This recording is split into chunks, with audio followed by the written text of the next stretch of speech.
Hi guys, welcome back to my channel. So I'm super excited to talk about today's topic because it's something in relationships that we need to handle and talk about. But first, if you don't already know me, my name is Kimmy Giselle, and on my channel I talk about mental health on Sundays and relationships on Wednesdays. So I hope you guys can subscribe and catch them both. Let's move on to today's topic, which is blaming. Blaming in relationships. Don't do it. Blaming in relationships, this is something that drives people apart. And why? Let's talk about why. Because no one wants to be blamed. If you're constantly blaming your partner, they're not going to want to talk to you, or they're not going to want to be with you, because no one wants to feel that guilt, or that they are making someone else feel that way in a certain negative emotion. So blaming is a heavy feeling for the other person, a heavy feeling of guilt. So it will drive your partner away if we continue to do that. So this is something that's helped me in my relationships, so hopefully it will help you. Today we're going over some phrases that are commonly used. We're going to go over what the goal should be when you have a problem in your relationship, and then we're going to go over the steps on what to do or what to say. So let's start with the phrases. First phrase, you made me feel like this. So you can fill in the blank. You made me feel mad, or you made me feel blank. Second, can you guys hear my dog? He gets mad at his ball and he starts barking at it. Second, it's your fault that I blank. So it's your fault that I am late. It's your fault that I feel like this, whatever the feeling is, but it's your fault that I blank. And then another one, you're supposed to make me feel blank. You're supposed to make me feel blank. And the last one, you never help clean, or you never fill in the blank. So all these you can fill in the blank, but these are commonly used phrases when you have a problem. We're going to talk about the goal now. The goal is to come from a communicative standpoint rather than a blaming standpoint.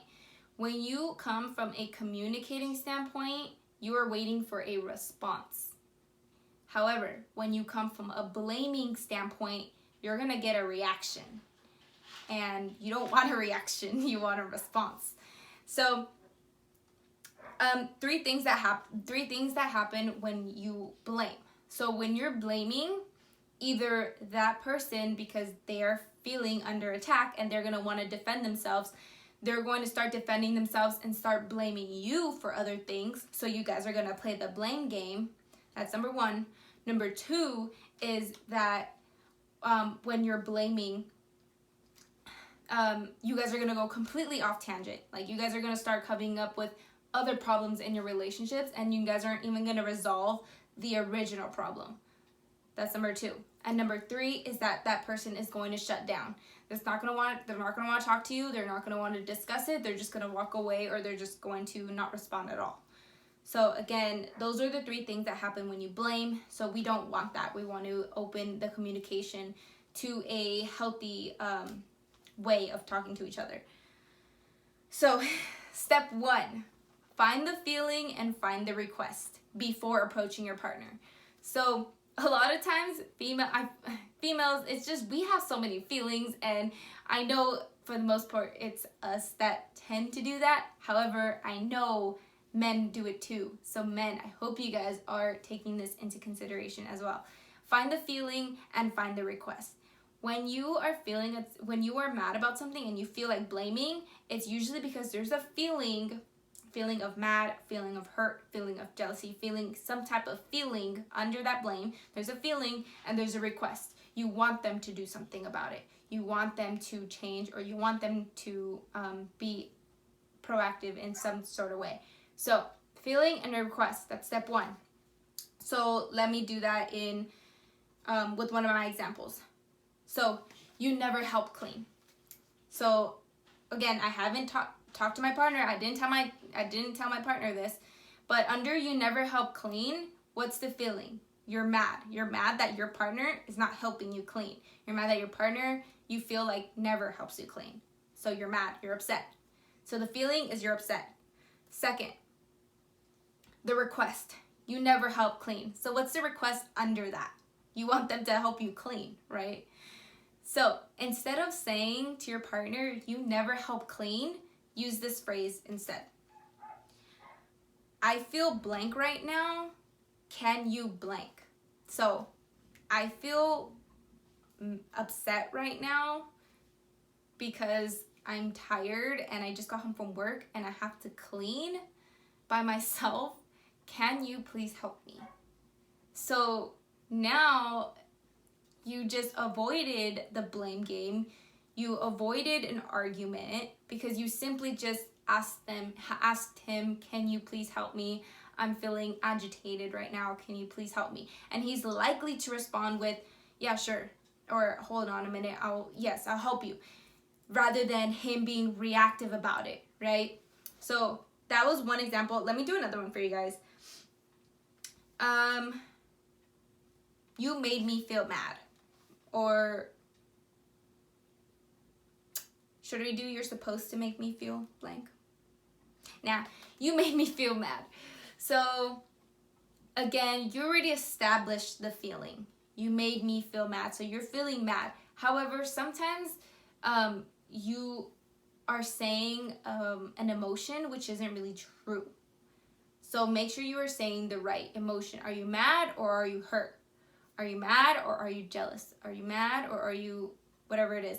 But let's go off, you're mad. So you're really mad.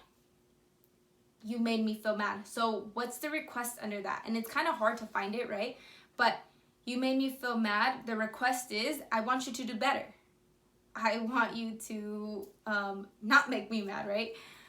That's the request. So instead of saying, you made me mad, we're going to use this phrase instead. When you do blank, I feel blank. So when you cancel our plans, I feel mad because I specifically set out a time for us to hang out and you just cancel it. So again, right now I'm telling him because of what you did specifically in that action you took of canceling the plan, I feel mad about it. So I'm not saying it's your fault, I'm mad because you canceled our plans. Instead of because you canceled our plans, I feel mad. So again, this is coming from a communicative standpoint. You're saying the action you took, not necessarily the person, but the action you took made me feel a type of emotion instead of the person. When it says you made me feel mad, you're blaming him. But when you're saying what you did made me feel bad, that's something he can change, right? So if you're blaming him, he can't necessarily change himself, but he can change the actions he takes. So those were the two phrases that completely changed in my relationships, and I hope you can incorporate them in yours as well. Remember, find the feeling and find the request. There's always something there, and use those phrases. I hope you guys learned something from this video, and if you have any questions or you guys want more examples or any of that, please put it in the comment section down below. My next posting will be on Sunday, and we're talking about distorted thinking, so I hope you guys can catch that as well. Until then, I will catch you guys later.